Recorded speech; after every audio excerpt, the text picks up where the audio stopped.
ओम नमो भगवते वासुदेवाय। ओम नमो भगवते वासुदेवाय। ओम नमो भगवते वासुदेवाय।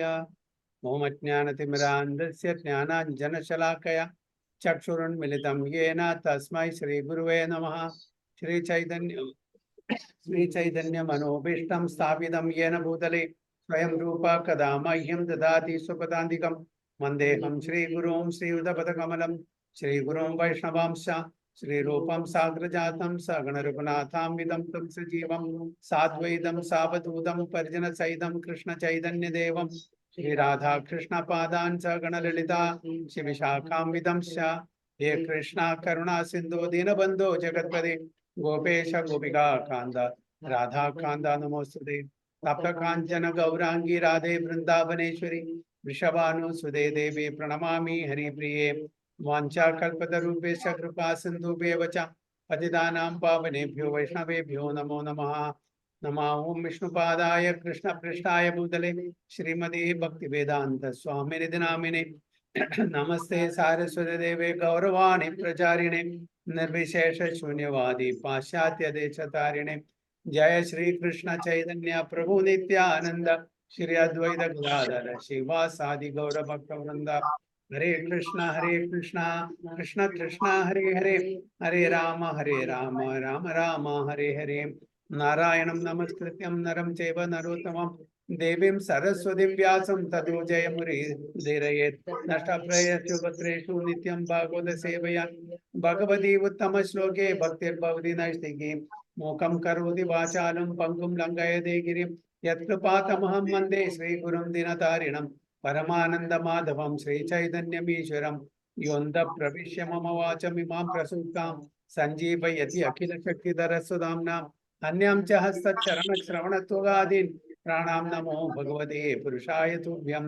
जयदं सुहृदो पङ्गुर्मम मन्दमतिर्गति मत्सर्वस्य पादाम्बुजो राधा मदन मोहनो तमादिदेवं करुणानिधानं तमालवर्णं सुहृदावतारम् अपार संसार समुद्र सेतुं भजामहे भागवत स्वरूपं।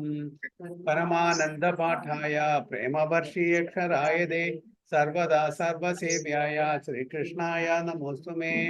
गुरुवे गौरचंद्राय राधिकाय तदालये कृष्णाय कृष्ण भक्ताय तद्भक्ताय नमो नमः। हरे कृष्ण हरि ओम तत्सत्. സോ എല്ലാവർക്കും ഇന്നത്തെ ശ്രീമദ് ഭാഗവതം ക്ലാസ്സിലേക്ക് സ്വാഗതം. അപ്പോൾ ഇന്ന് നമ്മൾ ചർച്ച ചെയ്യാൻ പോകുന്നത് ശ്രീമദ് ഭാഗവതം പ്രഥമ സ്കന്ധം 8-ാമത്തെ അധ്യായം 32-ാമത്തെ ശ്ലോകം മുതൽക്കാണ് ഞാൻ റിസൈറ്റ് ചെയ്യുന്നു. എല്ലാവരും മ്യൂട്ട് ചെയ്യണം പ്ലീസ്.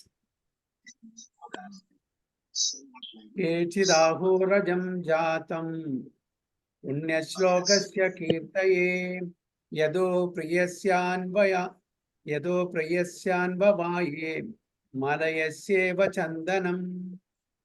കേചിദാഹൂരജം ജാതം പുണ്യശ്ലോകസ്യ കീർത്തയേ യദോ പ്രിയസ്യാൻവവായേ മലയസ്യേവ ചന്ദനം. ആരെങ്കിലും റിസൈറ്റ് ചെയ്യോ? हरे कृष्ण. ओम नमो भगवते वासुदेवाय. केचिदाहूरजं जातं पुण्यश्लोकस्य कीर्तये यदो प्रियस्यानुवाये मलयस्येव चन्दनं. विवर्तन भावार्थम by His Divine Grace Abhay Charanarvinda Bhakti Vedanta Swami Srila Prabhupada की जय. അർജുനായ അങ്ങ് ജാതനായത് ധർമ്മശീലരായ രാജാക്കന്മാരുടെ കീർത്തിക്ക് വേണ്ടിയാണെന്ന് ചിലർ അഭിപ്രായപ്പെടുന്നു. എന്നാൽ വേറെ ചിലരാകട്ടെ അങ്ങയുടെ പ്രിയതമരായ ഭക്തരിൽ ഒരുവനായ യദുരാജാവിനെ സന്തോഷിപ്പിക്കാനുമായിട്ടാണ് ജാതനായതെന്ന് അഭിപ്രായപ്പെടുന്നു. മലയാദ്രികളിൽ ചന്ദന വൃക്ഷങ്ങൾ കാണപ്പെടുന്നത് പോലെയാണ് അങ്ങ് യദുകുലത്തിൽ ആവിർഭവിക്കുന്നത്. ഹരേ കൃഷ്ണ. ഹരി ബോൾ. അപ്പൊ ഇത് ഇനി 32, 33, 34 ഈ ശ്ലോകങ്ങളില് കുന്തി മഹാറാണി എന്താണ് പറയുന്നത്, ഭഗവാൻ എന്തിനാണ് അവതരിച്ചിരിക്കുന്നത് എന്നുള്ള കാര്യത്തിനെ പറ്റിയാണ്. ഓരോരുത്തരുടെ അഭിപ്രായം ആണ് ഇത്. കുന്തി മഹാറാണിയുടെ അഭിപ്രായമല്ല, ഓരോരുത്തരുടെ അഭിപ്രായം ഇവിടെ പ്രകടിപ്പിക്കുകയാണ്. എന്തിനാണ് ഭഗവാൻ ഇവിടെ അവതരിച്ചത്, ഈ ഭൗതിക ലോകത്ത് എന്തിനു അവതരിച്ചു, ഓരോരുത്തർ പറയുന്നു എന്നുള്ള അഭിപ്രായം. ഈ അഭിപ്രായങ്ങളെല്ലാം ശരിയാണ്, എങ്കിലും കൂടി പ്രധാനപ്പെട്ട അഭിപ്രായം എന്താണെന്ന് നമ്മൾ 35-ാമത്തെ ശ്ലോകത്തിൽ മനസ്സിലാക്കും. ഇതെല്ലാം ഗൗണമായിട്ടുള്ള കാരണങ്ങളാണ്. ഭഗവാൻ അവതരിക്കാൻ ഭഗവത്ഗീതയിൽ പറയുന്നുണ്ട്, യഥാ യഥാ ഹി ധർമ്മസ്യ ഗ്ലാനിർഭവതി ഭാരത അഭ്യുത്ഥാനം അധർമ്മസ്യ തദാത്മാനം സൃജാമ്യഹം പരിത്രാണായ സാധൂനാം വിനാശായ ച ദുഷ്കൃതാം ധർമ്മ സംസ്ഥാപനാർത്ഥായ സംഭവാമി യോഗി. അപ്പോൾ ഇതെല്ലാം കുറെ എക്സ്റ്റേണൽ ആയിട്ടുള്ള റീസൺസ് ആണ്, ബാഹ്യമായിട്ടുള്ള കാരണങ്ങൾ. പക്ഷേ വളരെ ആന്തരികമായിട്ടുള്ള ചില കാരണങ്ങൾ കൂടിയുണ്ട്.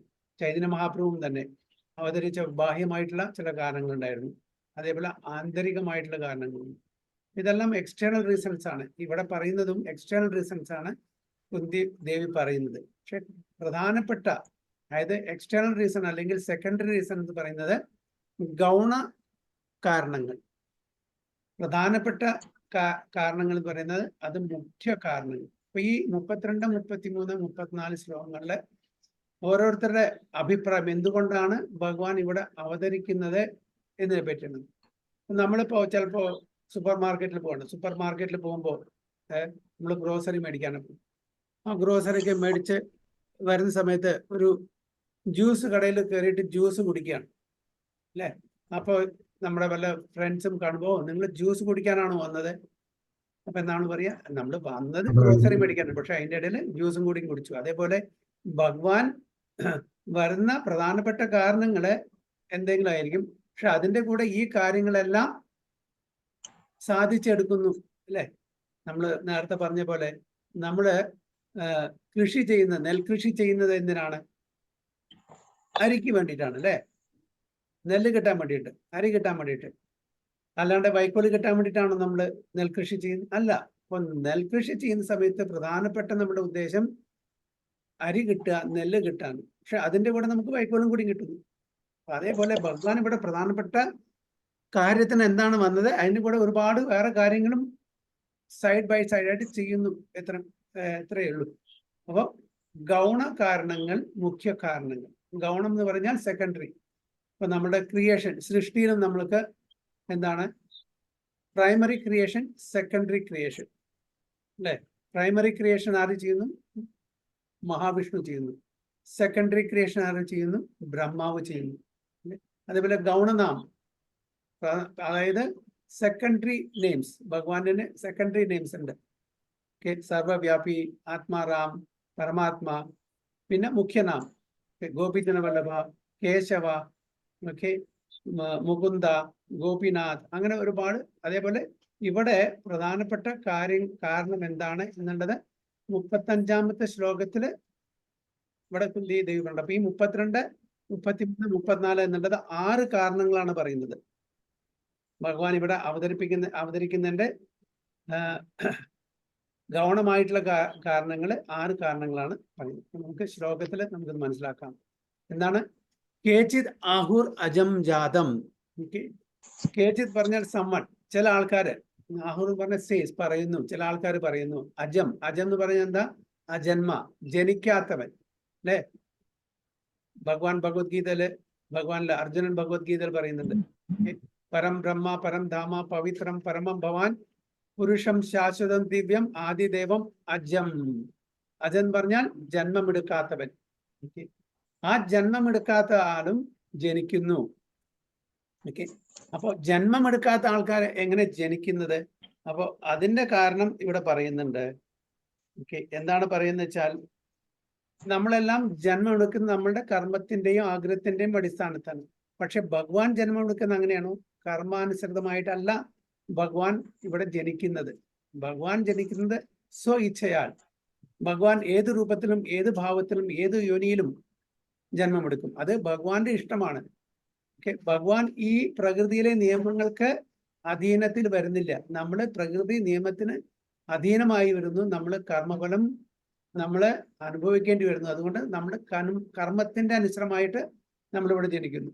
പക്ഷെ ഭഗവാൻ അതല്ല. അതുകൊണ്ടാണ് ഭഗവാനെ അജം എന്ന് പറയുന്നത്. എന്നാലും ജനിക്കുന്നു. പക്ഷെ എന്തിനാണ് ജനിക്കുന്നത്? അപ്പൊ ഈ അജം എന്നുള്ള ആ ഭഗവാൻ ഭഗവത്ഗീതയിലും 4:6 ഒരു ശ്ലോകമുണ്ട്. അജോപ്യസൻ അവ്യയാത്മ ഭൂതാനാം ഈശ്വരോപ്യസൻ പ്രകൃതിം സ്വാം അധിഷ്ഠായ സംഭവാമി ആത്മമായയാ. അതായത് അജോപ്യസൻ, അദ്ദേഹം അജന്മമാണ്, ജനിക്കുന്നില്ല. എങ്കിലും കൂടി എന്താണ് കാരണം? അദ്ദേഹം നമ്മുടെ കർമ്മം അനുസരിച്ച് ജനിക്കുന്ന പോലെ ജനിക്കുന്ന ആളല്ല, വ്യക്തിയല്ല. അവ്യയാത്മ, അവ്യയാത്മ പറഞ്ഞാൽ അതായത് ഒരിക്കലും ഒരു തരത്തിലും ക്ഷീണിക്കാത്തത്, നശിക്കാത്തത് ആത്മ. ആത്മ എന്ന് പറഞ്ഞാൽ കോണ്ടെക്സ്റ്റ് അനുസരിച്ചിട്ട് ഒരുപാട് അർത്ഥങ്ങളുണ്ട്. അപ്പൊ ഇവിടെ ആത്മ എന്ന് പറഞ്ഞാൽ ഭഗവാൻ ഒരിക്കലും തൻ്റെ ആത്മാവോ തൻ്റെ ശരീരമോ തൻ്റെ മനസ്സോ തൻ്റെ ബുദ്ധിയോ തൻ്റെ സങ്കല്പങ്ങളോ ഒന്നും നശിക്കുന്നില്ല, അല്ലേ? പക്ഷെ നമ്മളെ സംബന്ധിച്ച് നോക്കുമ്പോൾ ആത്മാ എന്ന് പറഞ്ഞാൽ ആ സോള്, അല്ലെ, അത് നശിക്കുന്നില്ല, ബാക്കിയെല്ലാം നശിക്കുന്നുണ്ട്. നമ്മുടെ ശരീരം നശിക്കുന്നുണ്ട്, നമ്മുടെ മനസ്സ് നശിക്കുന്നുണ്ട്, ബുദ്ധി നശിക്കുന്നുണ്ട്, നമ്മുടെ സങ്കല്പങ്ങളെല്ലാം നശിക്കുന്നുണ്ട്. പക്ഷെ ഭഗവാനെ സംബന്ധിച്ചോളം അവ്യയാത്മ എന്ന് പറഞ്ഞാൽ ഭഗവാന്റെ ഒന്നും നശിക്കുന്നില്ല, ഒന്നും ക്ഷീണിക്കുന്നില്ല. ഭൂതാനാം ഈശ്വരോപീസൻ, അതായത് ഭഗവാൻ എല്ലാ ജീവജാലങ്ങളുടെയും പരമേശ്വരനാകുന്നു. ആൻഡ് ഹി നെവർ ഡിറ്റീറിയറേറ്റ്സ് എന്ന് പറഞ്ഞാൽ ഒരിക്കലും നശിക്കുന്നില്ല. ഞാൻ ഇവിടെ ഓരോ യുഗങ്ങളിലും എപ്പോഴെല്ലാം ധർമ്മച്യുതി സംഭവിക്കുന്നുവോ അപ്പോഴെല്ലാം ഞാൻ ഇവിടെ അവതരിക്കുന്നു, എൻ്റെ സ്വന്തം ദിവ്യ രൂപത്തില്, ദിവ്യദേഹത്തില്, ഓക്കെ, ട്രാൻസെൻഡന്റൽ ഫോമില് ഞാൻ ഇവിടെ അവതരിക്കുന്നു. എങ്ങനെ അവതരിക്കുന്നു? എൻ്റെ സ്വന്തം ശക്തി കൊണ്ട്, അതായത് അന്തരാംഗ ശക്തി കൊണ്ട് ഞാൻ ഇവിടെ അവതരിക്കുന്നു. എൻ്റെ ഇഷ്ടപ്രകാരം, എൻ്റെ ഇച്ഛപ്രകാരം, ഞാൻ വിചാരിക്കുന്ന രൂപത്തിലെ, ഭാവത്തിലെ യോനി. അപ്പൊ ഭഗവാൻ നമുക്കറിയാം മത്സ്യമായിട്ട് വന്നിട്ടുണ്ട്, കൂർമ്മമായിട്ട് വന്നിട്ടുണ്ട്, വരാഹമായിട്ട് വന്നിട്ടുണ്ട്, ഒരുപാട് യോനികളിലും ഭഗവാൻ വന്നിട്ടുണ്ട്. പക്ഷെ ഭഗവാൻ ഒരിക്കലും തൻ്റെ ഭഗവത്വത്തിന്റെ ആ പൊസിഷനിൽ നിന്ന് താഴെ വരുന്നില്ല. പക്ഷെ നമ്മളങ്ങനെയല്ല. ഒരു മൃഗത്തിന്റെ ശരീരത്തിലാണെങ്കിൽ നമ്മൾ മൃഗമാണ്, മനുഷ്യന്റെ ശരീരത്തിലാണെങ്കിൽ നമ്മൾ മനുഷ്യനാണ്. പക്ഷെ ഭഗവാൻ ഏത് യോനിയിൽ ജനിച്ചാലും ശരി, ഭഗവാൻ എപ്പോഴും ഭഗവാനാണ്. അപ്പൊ ഭഗവാൻ അജന്മമായിട്ടുള്ള ആ ഭഗവാൻ ജനിക്കുന്നു. എന്താണ് കാരണം? പുണ്യ ശ്ലോകസ്യ കീർത്തയെ. പുണ്യ ശ്ലോകസ്യ കീർത്തി. എന്താണ് പുണ്യ ശ്ലോകസ്യ എന്ന് പറഞ്ഞാൽ ഇവിടെ പയസ് കിങ്സ്, അതായത് ധർമ്മം ആചരിക്കുന്ന രാജാക്കന്മാരെ, അവരുടെ കീർത്തിയെ വർദ്ധിപ്പിക്കാൻ വേണ്ടിയിട്ട്. പുണ്യ ശ്ലോകസ്യ എന്ന് പറഞ്ഞാൽ ധർമാത്മാക്കളെ, പയസ് കിങ്സ്, ധർമ്മം അനുസരിക്കുന്ന രാജാക്കന്മാരെ, ശുദ്ധ ഭക്തന്മാരെ, അവരുടെ കീർത്തിയെ വർദ്ധിപ്പിക്കാൻ വേണ്ടിയിട്ടാണ് ഭഗവാൻ. ഓക്കെ, അപ്പോ ഭഗവാൻ ചെയ്യുന്ന കാര്യങ്ങൾക്കെല്ലാം അദ്ദേഹം, അതായത് ഭഗവാൻ ആഗ്രഹിക്കുന്ന തൻ്റെ ഭക്തന്മാർക്ക് കൂടുതൽ കീർത്തി കിട്ടട്ടെ എന്നാണ് പറയുന്നത്. നമുക്കറിയാം ഭഗവാൻ അർജുനന്റെ സാരഥിയായി, അല്ലെ? അപ്പോ അർജുനന്റെ സാരഥിയായിട്ട് ഭഗവാൻ വന്നു. അത്രയും ഈ പ്രപഞ്ചത്തിലെ, അതായത് ആധ്യാത്മിക ലോകത്തിലെയും ഭൗതിക ലോകത്തിലെയും എല്ലാറ്റിൻ്റെയും കാരണക്കാരനായ സർവകാരണം ബ്രഹ്മാവ് പറയുന്നുണ്ട് ബ്രഹ്മസംഹിതയില്. ആ ഭഗവാൻ ഈ പ്രപഞ്ചത്തിന്റെ എല്ലാറ്റിൻ്റെയും കാരണക്കാരനായിട്ടുള്ള സുപ്രീം കൺട്രോളർ ആയിട്ടുള്ള പരമേശ്വരനായിട്ടുള്ള ആ ഭഗവാൻ തൻ്റെ ഭക്തന്റെ എന്തായി? സാരഥിയായി. എന്തിനു വേണ്ടിയിട്ട്? ആ ഭക്തന്റെ കീർത്തി വർദ്ധിപ്പിക്കാൻ വേണ്ടിയിട്ട്, അല്ലെ?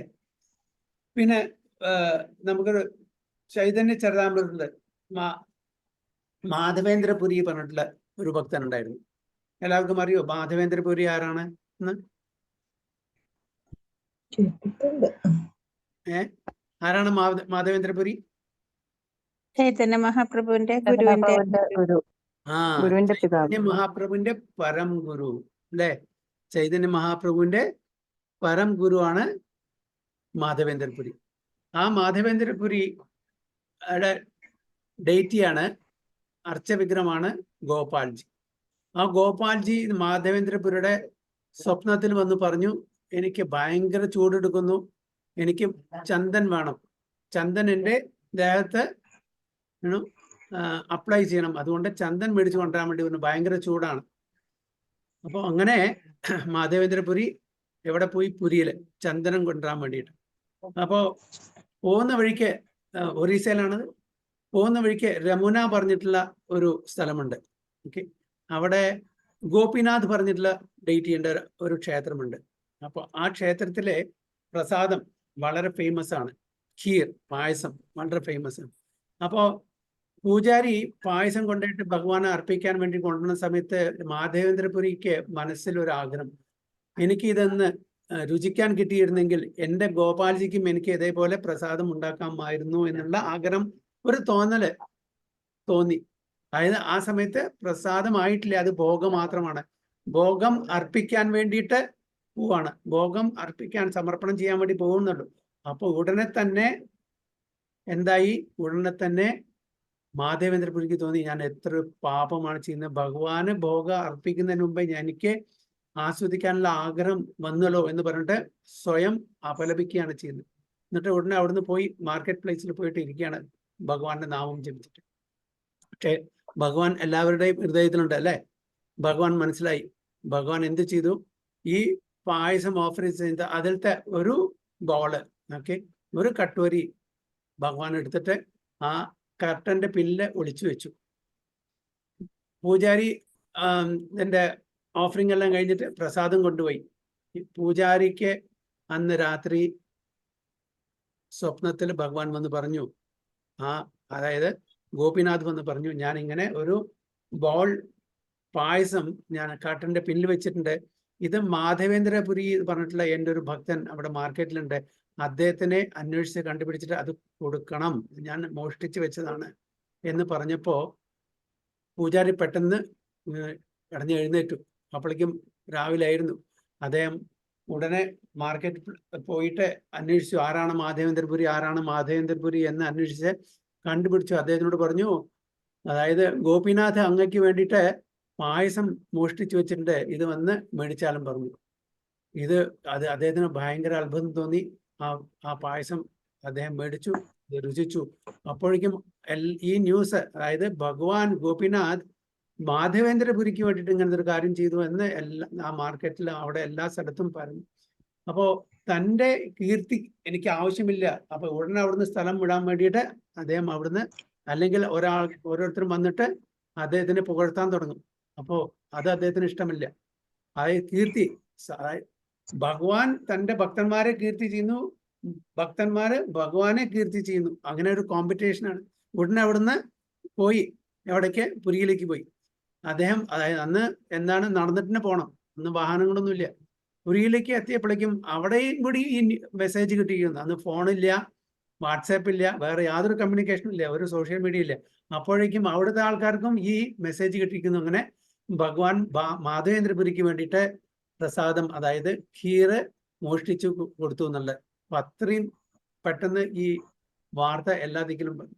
അപ്പൊ ഇങ്ങനെയാണ് ഭഗവാൻ തൻ്റെ ഭക്തന്മാരുടെ കീർത്തിക്ക് വേണ്ടിയിട്ട് എന്തും ചെയ്യും. അപ്പൊ ഭഗവാൻ ഇവിടെ അവതരിച്ചത്, ചില ആൾക്കാർ പറയുന്നു ഭക്തന്മാരുടെ കീർത്തിക്ക് വേണ്ടിയിട്ടാണ്. ഇവിടെ പർപ്പോട്ടിൽ ശ്രീല പ്രഭുപാദ പറയുന്നുണ്ട്, പുണ്യശ്ലോകസ്യ കീർത്തയെ. ഇവിടെ പുണ്യശ്ലോകസ്യ പറഞ്ഞാൽ യുധിഷ്ഠിര മഹാരാജാവിനാണ് ഉദ്ദേശിക്കുന്നത്. യുധിഷ്ഠിര മഹാരാജാവ് വളരെ പയസ് കിങ് ആണ്, നല്ലൊരു ശുദ്ധ ഭക്തനാണ്, ഓക്കെ, നല്ല ധർമ്മം പാലിക്കുന്ന ഒരു ഭക്തനാണ്. രാമരാജ്യം നമുക്ക് എല്ലാവർക്കും അറിയാം. ഓക്കെ, രാമരാജ്യം എന്ന് പറഞ്ഞാൽ വളരെ ധർമ്മത്തോടു കൂടി ആണ് രാമരാജ്യം ഉണ്ടായിരുന്നത്. അതേപോലെ തന്നെ രാമന്റെ രാജ്യത്തിന് ശേഷം ഇവിടെ യുധിഷ്ഠിര മഹാരാജാവിന്റെ രാജ്യത്തിന് വളരെ കീർത്തിയുണ്ട്. അതാണ് ഇവിടെ പറഞ്ഞത് പുണ്യശ്ലോകസ്യ കീർത്തയെ. ഓ, അതേപോലെ തന്നെ ചൈതന്യ മഹാപ്രഭു ഹരിദാസ് ഠാക്കൂറിനെ കീർത്തി വർദ്ധിപ്പിക്കാൻ വേണ്ടിയിട്ട് ഒരു ലീല ചെയ്യുന്നുണ്ട്. അതായത് ഹരിദാസ് ഠാക്കൂർ നമുക്ക് എല്ലാവർക്കും അറിയാം, ഒരു മുസ്ലിം കുടുംബത്തിൽ ജനിച്ചിട്ടുള്ള ഒരു വ്യക്തിയായിരുന്നു. പക്ഷെ അദ്ദേഹം ഹരിനാമത്തിന് അത്രയും രുചിയുള്ള ഒരു ആത്മാവായിരുന്നു. എപ്പോഴും ഹരിനാമം, ഹരേ കൃഷ്ണ കൃഷ്ണ കൃഷ്ണ ഹരേ ഹരേ, ഹരേ രാമ രാമ രാമ ഹരേ ഹരേ. ഈ മന്ത്രം എപ്പോഴും ഉരുവിട്ടിരുന്നു. അതായത് 22 മണിക്കൂറും മന്ത്രം ജപിക്കുമായിരുന്നു. അതായത് 192 റൗണ്ട് അല്ലെ, അത്രയും മന്ത്രം ദിവസേന ജപിക്കുന്ന. അതുകൊണ്ട് ആ ഹരിദാസ് ഠാക്കൂറിന് നാമാചാര്യ എന്നുള്ള ഒരു പദവിയും കൂടി കിട്ടിയിരുന്നു, നാമാചാര്യ ഹരിദാസ് ഠാക്കൂർ. ഇതറിഞ്ഞ മുസ്ലിം രാജാവിന് വളരെ ദേഷ്യം. ഒരു മുസ്ലിം കുടുംബത്തിൽ ജനിച്ചിട്ടും ഇദ്ദേഹം ഹിന്ദുക്കളുടെ ആചാരം അത് അനുഷ്ഠിക്കുന്നു എന്നുള്ള ദേഷ്യം കൊണ്ട് ഇദ്ദേഹത്തിനെ 22 മാർക്കറ്റ് പ്ലേസിൽ അടിക്കാനുള്ള ഉത്തരവിട്ടു. അപ്പൊ അതിനുള്ള ആൾക്കാർ വന്നു. അദ്ദേഹത്തിനെ ഓരോ മാർക്കറ്റ് പ്ലേസിലും പോയിട്ട് ചാട്ടവാറുകൊണ്ട് അടിക്കാൻ തുടങ്ങി. അദ്ദേഹം അപ്പോഴും നാമജപം വിട്ടില്ല എന്നുള്ളതാണ്. അപ്പൊ 22 മാർക്കറ്റ് പ്ലേസിലും അടിച്ചിട്ടും അദ്ദേഹത്തിന് അവരോട് ദയവ തോന്നി, അവരെ രക്ഷിക്കണേ, ഇവരെ ശിക്ഷിക്കരുതേ എന്നുള്ള ഒരു പ്രാർത്ഥന മാത്രമായിരുന്നു. അപ്പൊ ചൈതന്യ മഹാപ്രഭുവിനോട് ഈ വിവരം പറഞ്ഞപ്പോൾ ചൈതന്യ മഹാപ്രഭു തൻ്റെ സ്വന്തം മുതു കാണിച്ചു കൊടുത്തു. ഹരിദാസ്, ഈ മാർക്കറ്റ് പ്ലേസില് തനിക്ക് ചാട്ടവാറ് കൊണ്ട് അടിച്ച അടി മുഴുവനും ഞാനാണ് ഏറ്റുവാങ്ങിയത്. അതായത് ഹരിദാസ് ഠാക്കൂറിന്റെ കൊടുത്ത അടി മുഴുവനെ ചൈതന്യ മഹാപ്രഭുവാണ് ഏറ്റുവാങ്ങിയത്. ആർക്ക് വേണ്ടിയിട്ട്? ഹരിദാസ് ഠാക്കൂർ എന്നുള്ള ശുദ്ധഭക്തന് വേണ്ടിയിട്ട്. അപ്പൊ അവിടെയും ഹരിദാസ് ഠാക്കൂറിന്റെ കീർത്തിക്ക് വേണ്ടിയിട്ടാണ് ചൈതന്യ മഹാപ്രഭു. അപ്പോ ഭഗവാൻ അവതരിക്കുന്നു തൻ്റെ ഭക്തന്മാരുടെ കീർത്തി വർദ്ധിപ്പിക്കാൻ വേണ്ടിയിട്ട് എന്നും പറയുന്നുണ്ട്. ചിലർ പറയുന്നു എന്നാണ് ഇവിടെ കുന്തി മഹാറാണി പറയുന്നത്. പിന്നെ പറയുന്നു യദോ പ്രിയസ്യാൻ വവായേ, അതായത് യദു രാജാവിന്റെ കീർത്തിക്ക് വേണ്ടിയിട്ടും യദു രാജാവിനെ പ്രീതിപ്പെടുത്താൻ വേണ്ടിയിട്ടും. നമുക്കറിയാം യദു കുടുംബത്തിലാണ് ഭഗവാൻ അവതരിച്ചിരിക്കുന്നത്. യദു ആരുടെ മകനായിരുന്നു? യദു ആരുടെ മകനായിരുന്നു?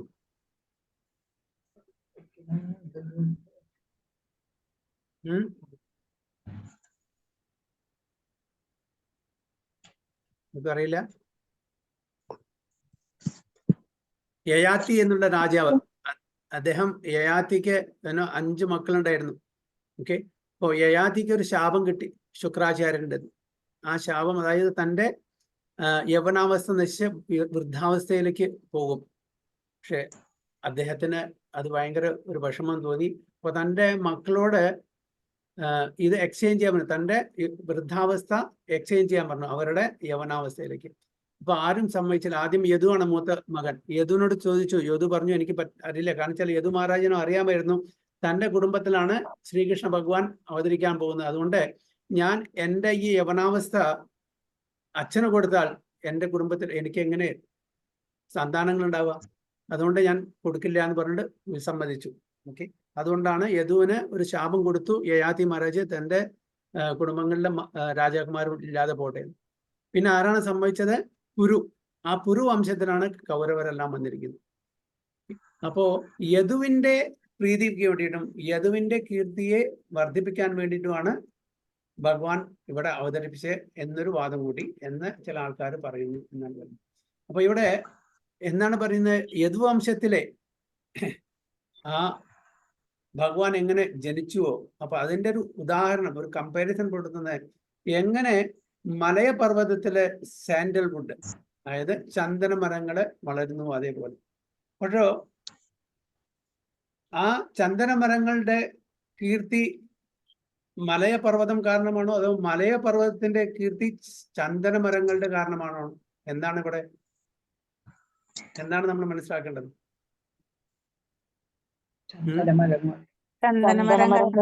പർവ്വതത്തിന്റെ കീർത്തി, ചന്ദനമരങ്ങൾ കാരണം പർവ്വതത്തിന് കീർത്തി വന്നു. ചന്ദന മരങ്ങളുടെ കാരണമാണ് മലയപർവ്വതത്തിന്റെ കീർത്തി, അല്ലെ?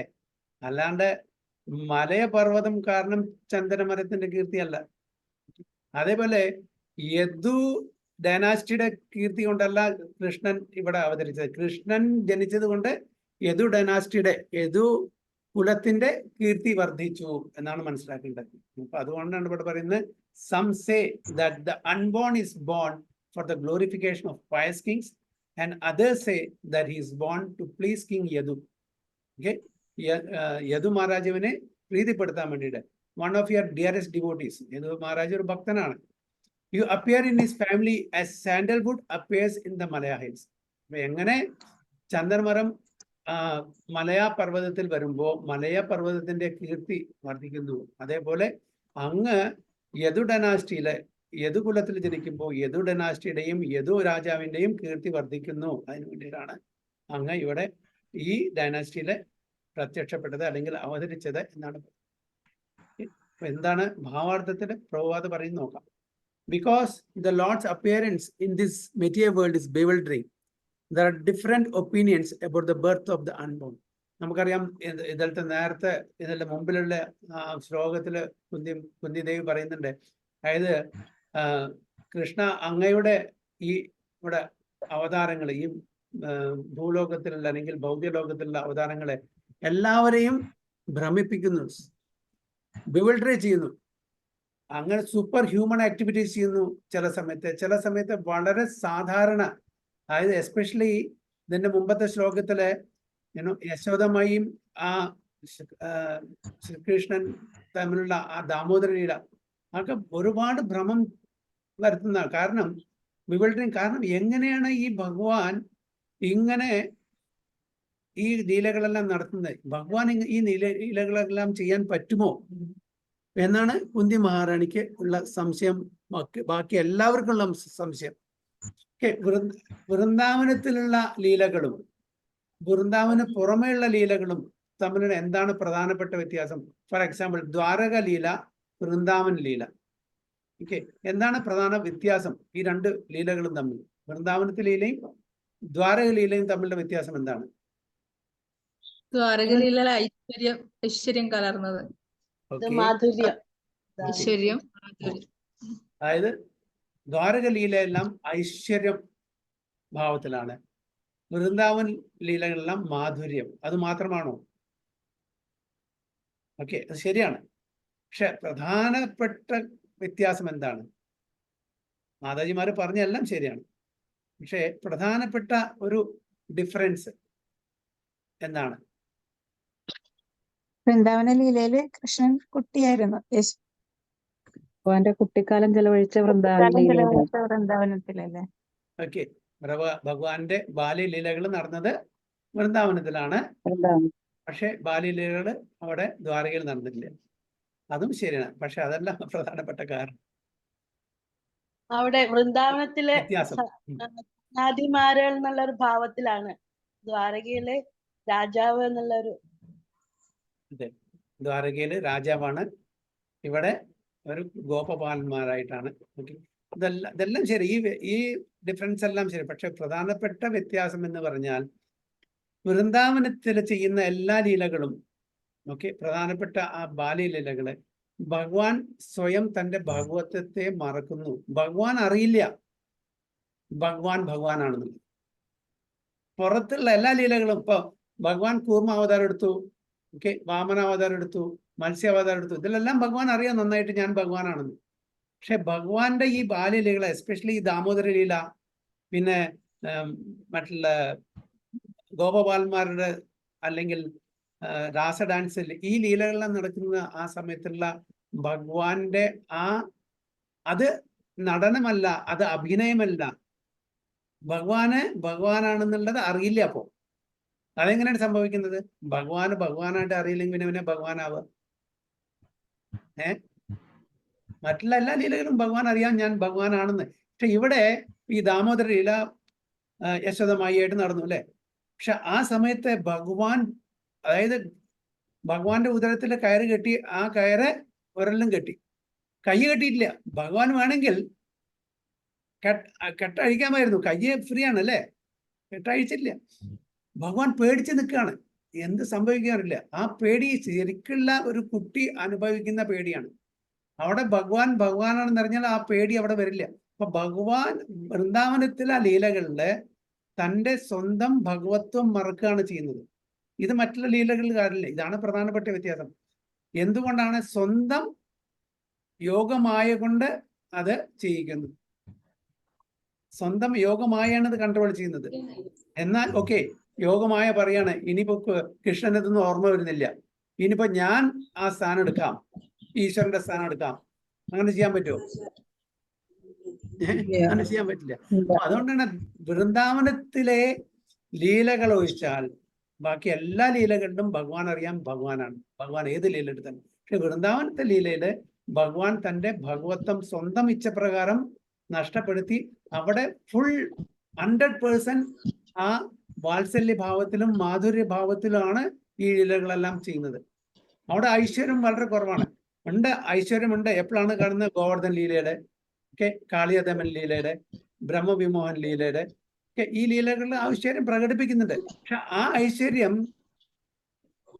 ആ ഐശ്വര്യം ഇപ്പം ഇവരൊക്കെ മറ്റുള്ള അസുരന്മാരെ കൊല്ലുന്നുണ്ട്. പക്ഷെ അത് ആക്ച്വലി ആരാണ്? ഭഗവാന്റെ തന്നെ. അത് വൃന്ദാവൻ കൃഷ്ണനല്ല, അത് വസുദേവ കൃഷ്ണനാണ്. വിഷ്ണു ഫോം എന്ന് അതാണ് ചെയ്യുന്നത് ആ ലീലകൾ. എസ്പെഷ്യലി നമ്മളുടെ അസുരന്മാരെ വധിക്കുന്നതെല്ലാം വൃന്ദാവൻ കൃഷ്ണനല്ല, അത് വസുദേവ കൃഷ്ണനാണ്. വൃന്ദാവൻ കൃഷ്ണന്റെ ലീലകളെല്ലാം ഫുള്ളി 100% വാത്സല്യ, സഖ്യ ആൻഡ് മാധുര്യ ലീലകളാണ്. അപ്പൊ അതിൽ ആ ലീലകള് കളിക്കണമെന്നുണ്ടെങ്കിൽ, ആ ലീലകള് നടത്തണമെന്നുണ്ടെങ്കിൽ തീർച്ചയായിട്ടും താൻ ഭഗവാൻ ആണ് എന്നുള്ളത് മറക്കണം. അത് ഭഗവാൻ സ്വ ഇച്ഛയാൽ ഭഗവാന്റെ തന്നെ അന്തരാംഗ ശക്തി കൊണ്ട് അത് മറക്കുകയാണ് ചെയ്യുന്നത്. അപ്പോഴാണ് അതിന് 100% മാധുര്യം, വാത്സല്യം, സഖ്യം എല്ലാം കിട്ടുള്ളൂ. അതാണ് വ്യത്യാസം പ്രധാനപ്പെട്ട. ബാക്കി നിങ്ങൾ പറഞ്ഞ എല്ലാ കാര്യങ്ങളും ശരിയാണ്. പക്ഷെ പ്രധാനപ്പെട്ട വ്യത്യാസം എന്ന് പറഞ്ഞാൽ ഭഗവാന്റെ ഭഗവത്വം മറക്കുന്നു. അതേപോലെ ഭക്തന്മാരും മറക്കുന്നു ഇത് ഭഗവാനാണെന്നുള്ളത്. രണ്ടും വേണം. 50% ശരിയായിട്ട് കാര്യമില്ല. ഭക്തന്മാർക്ക് അറിയില്ല ഇത് ഭഗവാനാണെന്നുള്ളത്, ഭഗവാൻ അറിയില്ല ഇത് ഭഗവാനാണുള്ളത്. അതുകൊണ്ടാണ് അതായത് ദാമോദര ലീല കഴിഞ്ഞപ്പോ, അതായത് ദാമോദര കഴിഞ്ഞപ്പോഴ അതായത് യശോദമയ്യ ഭഗവാനെ ഉരലിൽ കെട്ടിയപ്പോ ബലറാം അവിടെ വരികയാണ്. ബലറാം അവിടെ വന്നിട്ട് ഇത് കണ്ടപ്പോ അയ്യോ വളരെ അത്ഭുതപ്പെട്ടു. ആരാണ് കൃഷ്ണനെ കെട്ടിയത് എന്ന് ചോദിച്ചു യശോദമായി. അപ്പൊ അവിടെ അഴിക്കാൻ ധൈര്യമില്ല. വേണമെങ്കിൽ ബലരാമനെ അഴിക്കാമായിരുന്നു. അപ്പൊ ആദ്യം ചോദിക്കുന്നത് ആരാണ് ഇദ്ദേഹത്തിനെ കെട്ടിയതാണെന്ന് ചോദിക്കുന്നത്. അപ്പൊ യശോദമായി പുറത്തു വന്ന് പറഞ്ഞു, ഇത് ഞാനാണ് കെട്ടിയത്, എന്തോ വല്ല പ്രശ്നമുണ്ടോ? അപ്പോഴാണ് ബലരാമൻ പറയുന്നത്, അറിയോ ഇത് ആരാണെന്നത്? ഇതാണ് പൂർണ്ണ പുരുഷോത്തം ഭഗവാൻ, എല്ലാ പ്രപഞ്ചത്തിന്റെയും നാഥൻ. അപ്പോ യശോദമായി ചോദിക്കുന്നു, അപ്പോ ഓക്കെ അറിയട്ടെ, താങ്കൾ ആരാണ്? ഞാനാണ് ശേഷനാഗ്, ഞാനാണ് അനന്തശേഷ് എന്ന് പറഞ്ഞിട്ട് പറയുന്നു. ഓ, എല്ലാ അവതാരങ്ങളും എന്റെ വീട്ടിൽ തന്നെ ജനിക്കണമായിരുന്നോ എന്ന് പരിഹസിച്ച് പറഞ്ഞിട്ട് യശോദമായി അവിടുന്ന് പോവാണ്. അപ്പോഴും യശോദമായും അത് സമ്മതിക്കുന്നില്ല, ഇത് ഭഗവാനാണ്, പൂർണ്ണ പുരുഷോത്തം ഭഗവാനാണെന്ന് അവിടെ സമ്മതിക്കുന്നില്ല. അപ്പൊ ഇതാണ് അവിടുത്തെ ലീലയുടെ ആ മാധുര്യം, 100% മാധുര്യത്തിന്റെ കാരണം. വാത്സല്യ ഭാവമാണ് ശരി, മാധുര്യ ഭാവമാണ് ശരി, സഖ്യഭാവമാണ് ശരി, 100% അതിന്റെ ആ രസം, മെലോസ് അവിടെ പ്രകടിപ്പിക്കാൻ പറ്റുന്ന രണ്ടുപേർക്കും പറ്റുന്ന ഇത് കാരണമാണ്. ഇതാണ് വ്യത്യാസം. ഈ ഭഗവാന്റെ എസ്പെഷ്യലി ബാല്യലീലകള് വൃന്ദാവൻ നടക്കുന്നത് എവിടെയും നടക്കില്ല. അത്രയും മാധുര്യം. മറ്റുള്ള സ്ഥലങ്ങളെല്ലാം ഐശ്വര്യം കലർന്ന ഐശ്വര്യം ഭാവത്തിലാണ്. അതിൽ കുറച്ച് മാധുര്യമോ അല്ലെങ്കിൽ വാത്സല്യമോ ഉണ്ടായിരിക്കും, കലർത്തിണ്ടായിരിക്കും എന്നാണ് പറയുന്നത്. So in the Bhagavad Gita, the Lord says he takes his birth in the material world, although he is the Lord of all creations and is unborn.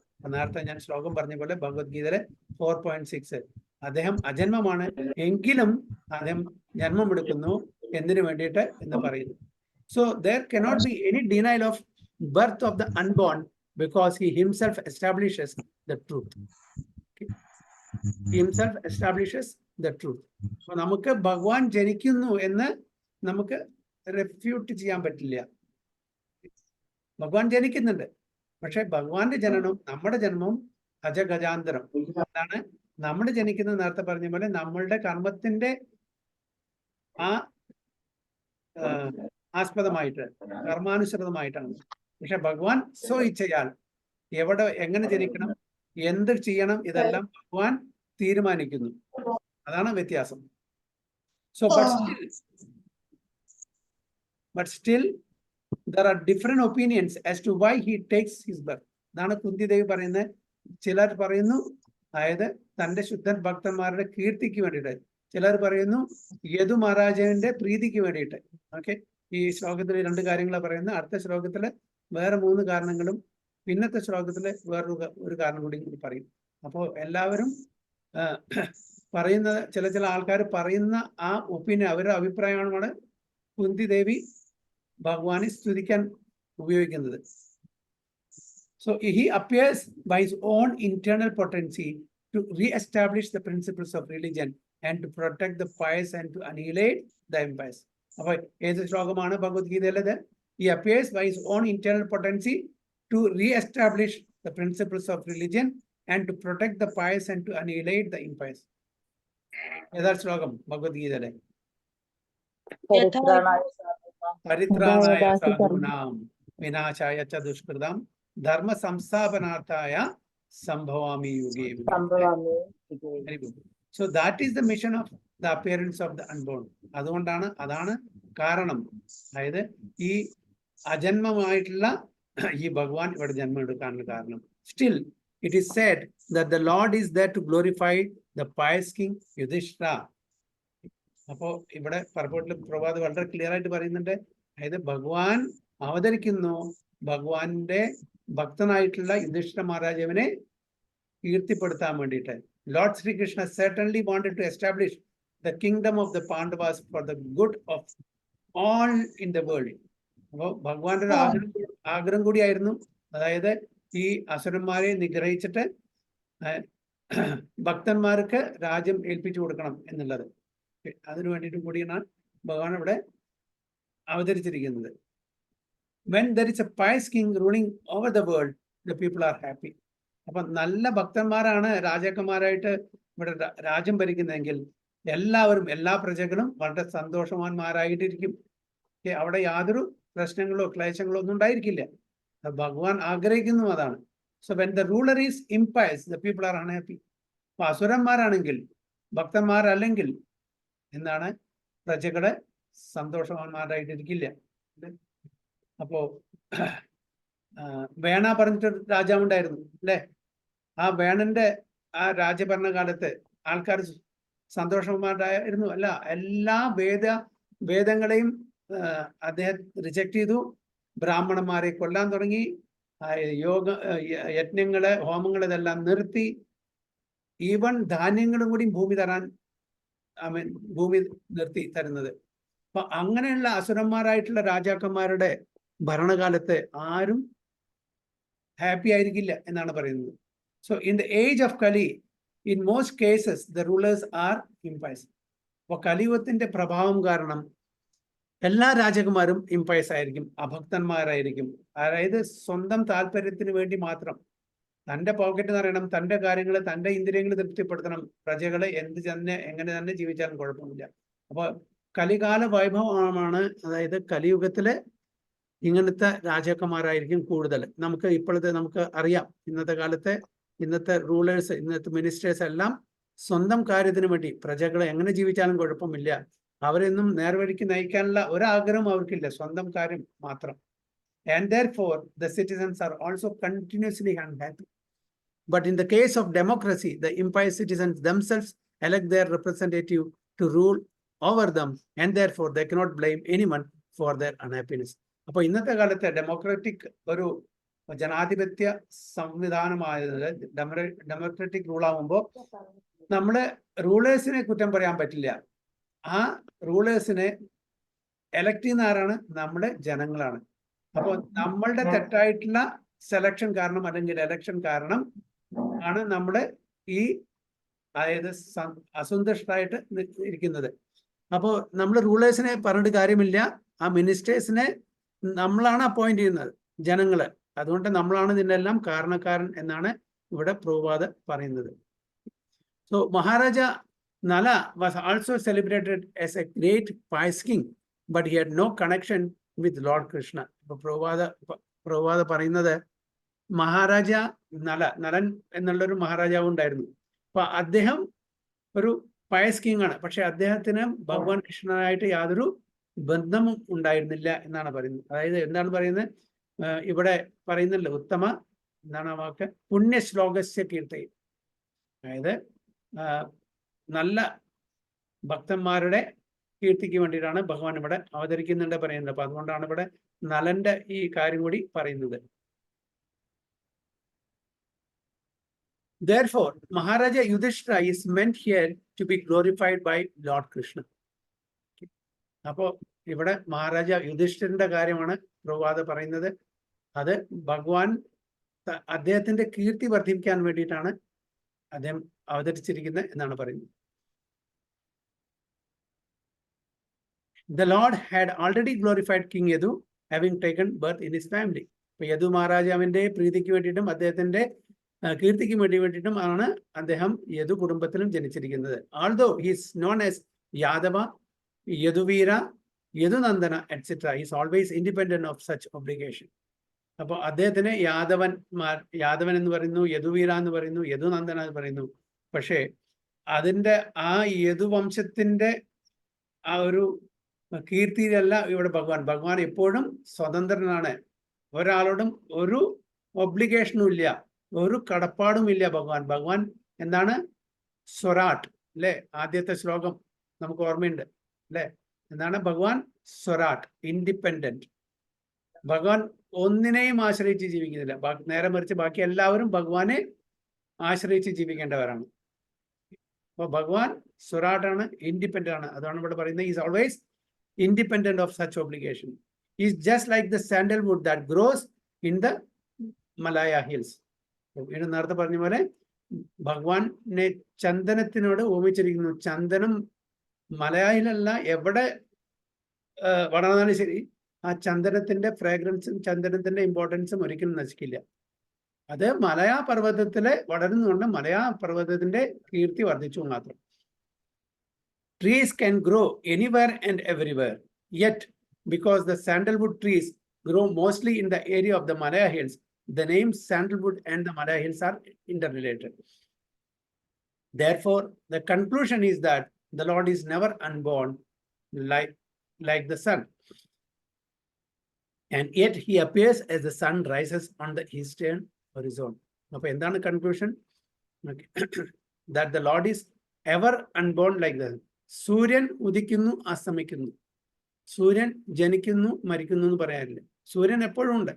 Okay, അപ്പൊ ഈസ്റ്റ് ആ ഒരു ആ ദിശ അതിന്റെ കീർത്തി എന്തുകൊണ്ടാണ്? ഭഗവാൻ കിഴക്ക് ഉദിക്കുന്നത് കൊണ്ടാണ്, പ്രത്യക്ഷപ്പെടുന്നതുകൊണ്ടാണ് അല്ലെ? അല്ലാണ്ട് ഭഗവാന്റെ കീർത്തി കിഴക്ക് എന്നുള്ള ദിശ കാരണമല്ല.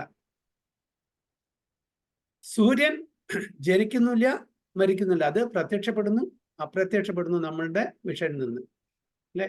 അപ്പൊ അതേപോലെ തന്നെ ഭഗവാൻ അപ്പിയർ ആവുന്നു, ഡിസപ്പിയർ ആവുന്നു, പ്രത്യക്ഷപ്പെടുന്നു, അപ്രത്യക്ഷപ്പെടുന്നു, അത്രേ ഉള്ളൂ. അതിനാണ് ഇവിടെ സൂര്യ ഭഗവാന്റെ ആ ഒരു കമ്പാരിസൺ കൂടി കൊടുത്തത്. And yet he appears as the sun rises on the eastern horizon, as the sun is never the son of the eastern horizon. Okay, so the Lord is no one's son, but he is the father of everything that be. എങ്ങനെ സൂര്യൻ കിഴക്ക് ദിശയുടെ ആശ്രയിച്ചിട്ട് ഉദിക്കുന്നില്ല, അതേപോലെ ഭഗവാൻ ഒരാളുടെയും മകനല്ല, but he is the father of everything that be. എല്ലാവരുടെയും അഹം ബീജ പ്രതാപിത, എല്ലാവരുടെയും ഫാദറാണ്. ബ്രഹ്മാവ് എവിടുന്നാണ് ജനിച്ചത്? ഗർഭോസായി വിഷ്ണുവിന്റെ നാഭിയിൽ നിന്ന്. ആ ഗർഭോസായി വിഷ്ണുവിന്റെ പാദത്തിലാണ് ലക്ഷ്മി സേവ ചെയ്തിരിക്കുന്നത്. ആ ലക്ഷ്മി ദേവിയുടെ സഹായം എടുക്കാതെയാണ് ബ്രഹ്മാവ് ഗർഭോസായി വിഷ്ണുവിൽ നിന്ന് ജനിക്കുന്നത്. അപ്പോ ബ്രഹ്മാവിന്റെ അച്ഛനും അമ്മയും ആരാണ്? ഗർഭോസായി വിഷ്ണു. അപ്പൊ അതായത് തനിക്ക് അതായത് മക്കൾ ഉണ്ടാവാൻ വേണ്ടിയിട്ട് വേറെ ആരുടെയും സഹായത്തിന്റെ ആവശ്യമില്ല അല്ലേ? ഒരു നോക്കൂ, ബ്രഹ്മാവിന്റെ തന്റെ സ്വന്തം അച്ഛനെ കാണാൻ പറ്റിയിട്ടുണ്ടോ? ജനിച്ച സമയത്ത് അന്ധകാരമായിരുന്നു മുഴുവന്, അന്ധകാരം മാത്രം, വേറെ ഒന്നുമില്ല, പിച്ച് ഡാർക്ക്. എന്നിട്ട് ആ നാളത്തിലൂടെ സഞ്ചരിച്ചു എത്രയോ 1000 സെലസ്റ്റിയൽ ഇയേഴ്സോ എത്രയോ, തനിക്ക് സൃഷ്ടി തന്ന ആ മഹാത്മാവിനെ കാണാൻ പറ്റിയില്ല. എന്നിട്ട് ഉടനെ വന്നിട്ട് തപസ് ചെയ്തു. അപ്പോഴും ഗർഭോസായി വിഷ്ണു കണ്ടു ഇല്ല. അപ്പൊ തന്റെ മെഡിറ്റേഷനിൽ കണ്ടു, ശരിക്കും കണ്ടില്ല. ആ ബ്രഹ്മാവിന് തന്റെ സ്വന്തം പിതാവിനെ കാണാൻ പറ്റിയിട്ടില്ല.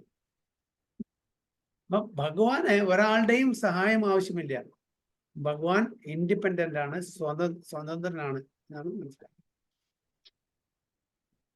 ടെക്സ്റ്റ് 33. അപരേ വസുദേവസ്യ ദേവക്യാം യാചിതോഭ്യഗാ അജസ്ത്വം അസ്യ ക്ഷേമായ വധായ ച സുരദ്വിഷാം അപരേ വസുദേവസ്യ ദേവക്യാം യാചിതോഭ്യഗാത് അജസ്ത്വം അസ്യ ക്ഷേമായ വധായ ച സുരദ്വിഷാം. ആരെങ്കിലും ഡിസൈഡ് ചെയ്യോ? ഹരേ കൃഷ്ണ. അപരേ വാസുദേവസ്യ ദേവക്യാം യാചിതോഭ്യഗാൽ അജസ്ത്വമസ്യ ക്ഷേമായ വദായ ച സുരദ്വിഷാം. വിവർത്തനം. വസുദേവരുടെയും ദേവകിയുടെയും പ്രാർത്ഥനയുടെ ഫലമായിട്ടാകുന്നു അവരുടെ പുത്രനായി അങ്ങ് അവതാരമെടുത്തതെന്ന് മറ്റുള്ളവർ അഭിപ്രായപ്പെടുന്നു. നിസ്സംശയം അങ്ങ് അജനാണ്. എങ്കിലും ദേവന്മാരുടെ നന്മയ്ക്കും അവരോട് അസൂയയുള്ളവരെ നിഗ്രഹിക്കുവാനും വേണ്ടിയാണ് അങ്ങ് അവതരിച്ചത്. ഹരേ Krishna. Hare Bol. Others say that since both Vasudeva and Devaki prayed for you, you have taken your birth as their son. Undoubtedly, you are unborn, yet you take your birth for their welfare and to kill those who are envious of the demigods. Okay? Others say, മറ്റു ചിലർ പറയുന്നു, എന്താ പറയുന്നത്? വസുദേവന്റെയും ദേവകി മാതാവിന്റെയും പ്രാർത്ഥന പ്രകാരമാണ് അങ്ങ് ഇവിടെ അവതരിച്ചിരിക്കുന്നത്. എപ്പോഴാണ് വസുദേവരും ദേവകിയും പ്രാർത്ഥിച്ചിരിക്കുന്നത് ഭഗവാൻ വേണ്ടിയിട്ട്? പൂർവജന്മങ്ങളിൽ. പൂർവജന്മങ്ങളിൽ. എന്താണ് അവരുടെ പേര്?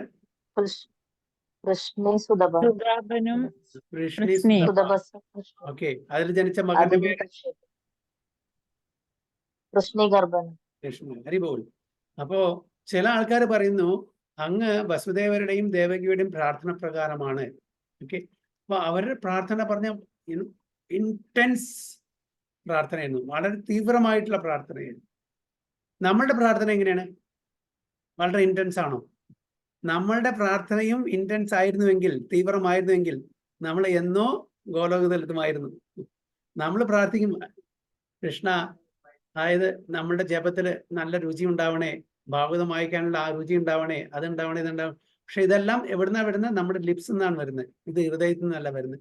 ഓക്കെ. ആ രുചി തരാൻ വേണ്ടിയിട്ട് ഭഗവാൻ ഓരോ കാര്യങ്ങൾ പറഞ്ഞു വരുമ്പോൾ നമ്മൾ അതിനെ തള്ളിക്കളയുന്നു.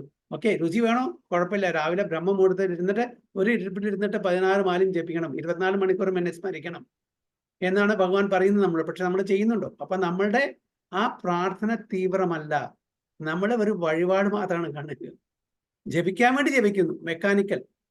അപ്പൊ ജപിക്കുന്ന സമയത്ത് നമ്മൾ TV കാണുന്നു, പേപ്പർ വായിക്കുന്നു, വാട്സാപ്പ് നോക്കുന്നു, മറ്റുള്ള കാര്യങ്ങളിൽ ഏർപ്പെടുന്നു, അല്ലെ? അപ്പോൾ അങ്ങനെ നമ്മൾ എക്സ്ക്ലൂസീവ് ആ ഡിവോഷൻ നമ്മൾ കാണിക്കാത്തത് കൊണ്ടാണ് നമ്മളുടെ പ്രാർത്ഥന ഭഗവാൻ കേൾക്കാത്തത്. അപ്പൊ ഇവിടെ വസുദേവരും ദേവകിയും പ്രാർത്ഥിച്ചപ്പോൾ ഭഗവാൻ കേട്ടു. 3 തവണ മകനായിട്ട് ജനിച്ചു അവർക്ക്, അല്ലെ? അപ്പൊ നമ്മളുടെ പ്രാർത്ഥനയും അതേപോലെ തീവ്രമായിരുന്നെങ്കിൽ, എന്താണ് തീവ്രം എന്ന് പറഞ്ഞാൽ?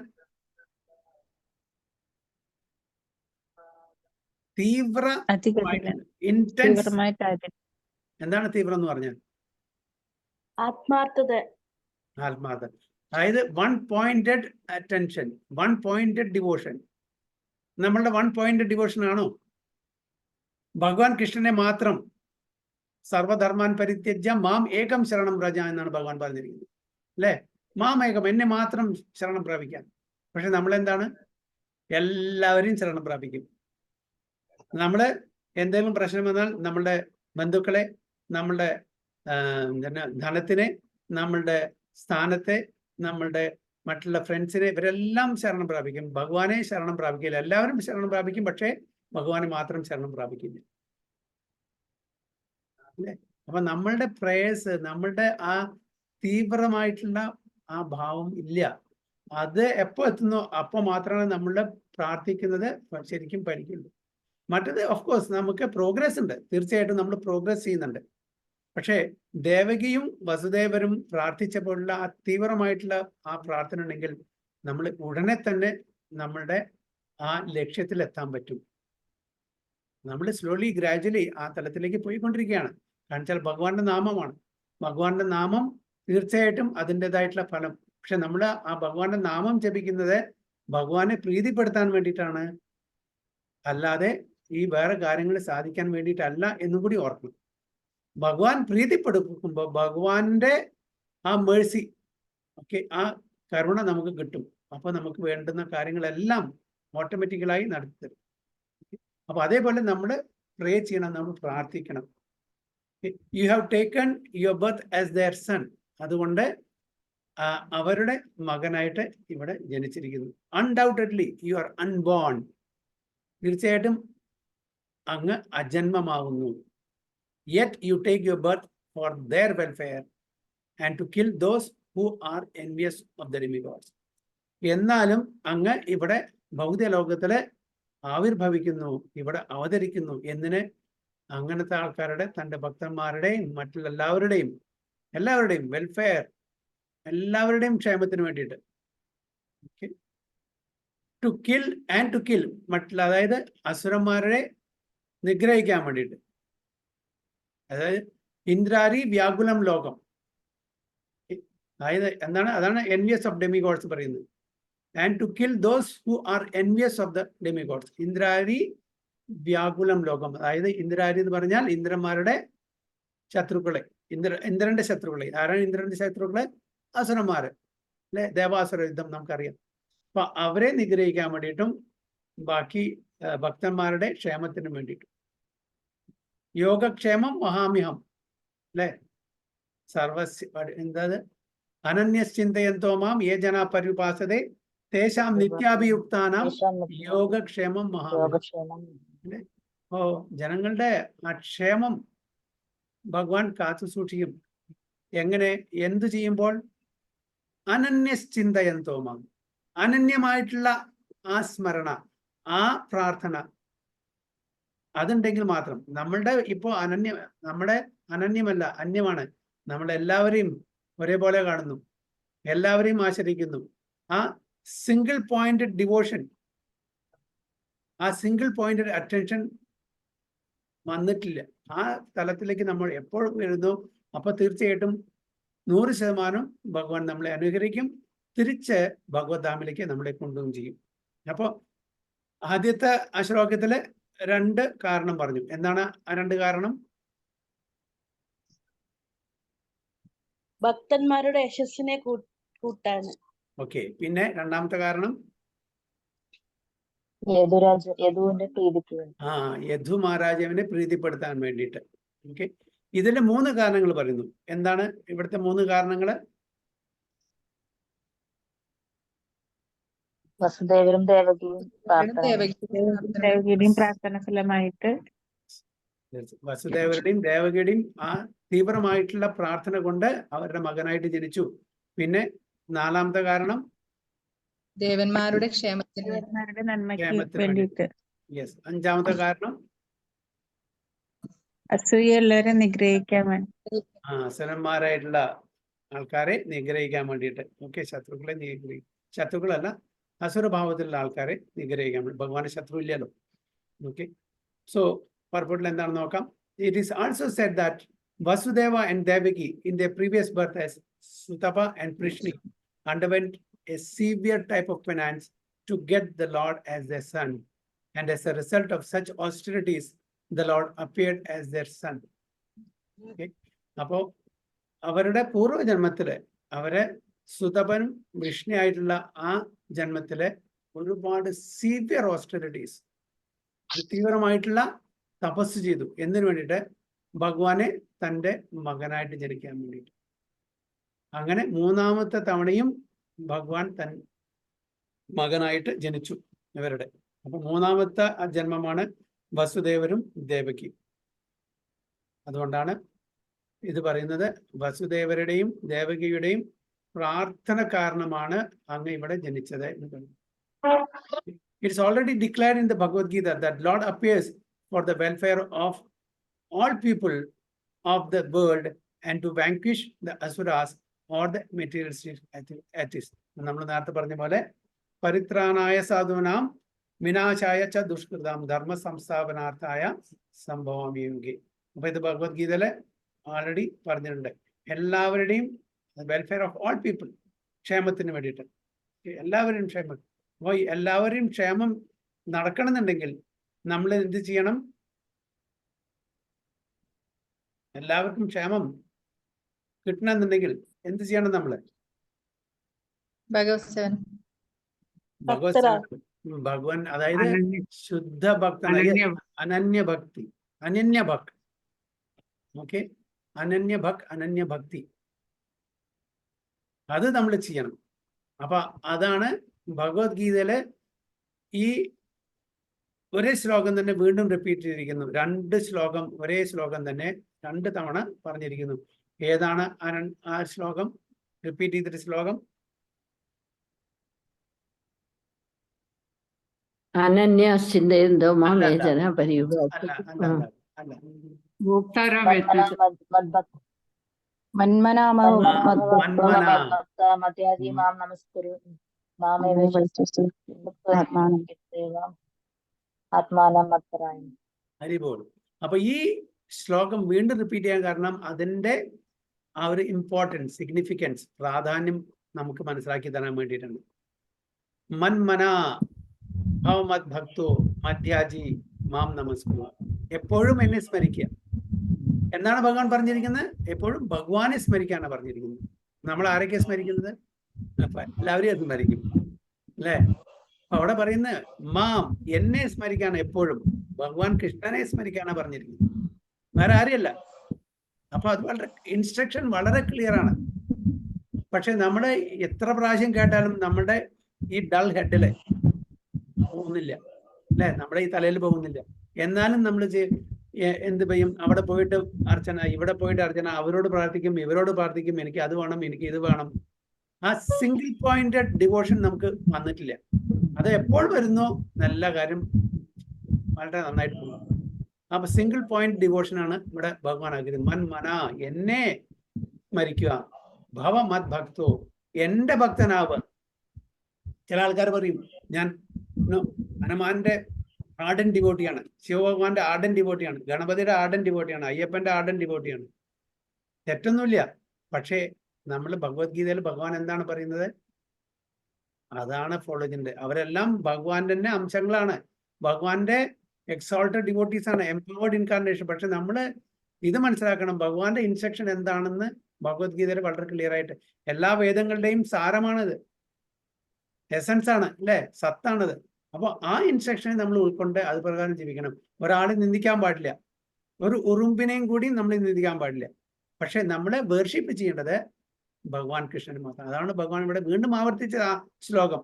അതിന്റെ ഇമ്പോർട്ടൻസ് മനസ്സിലാക്കി തരാൻ വേണ്ടിയിട്ടാണ് അല്ലെ. നമ്മൾ എന്തിനാണ് റിപ്പീറ്റ് ചെയ്യുന്നത്, എംഫസൈസ് ചെയ്യുന്നത്? അത്രയും പ്രധാനപ്പെട്ട ഒരു ഇൻസ്ട്രക്ഷൻ ആയതുകൊണ്ടാണ്. മന്മന, എന്നെ എപ്പോഴും സ്മരിക്കുക. ഭവമത് ഭക്തോ, എന്റെ ഭക്തനാവുക. മധ്യാജി, എന്നെ വർഷിപ്പ് ചെയ്യുക, എന്നെ ഭജിക്കുക.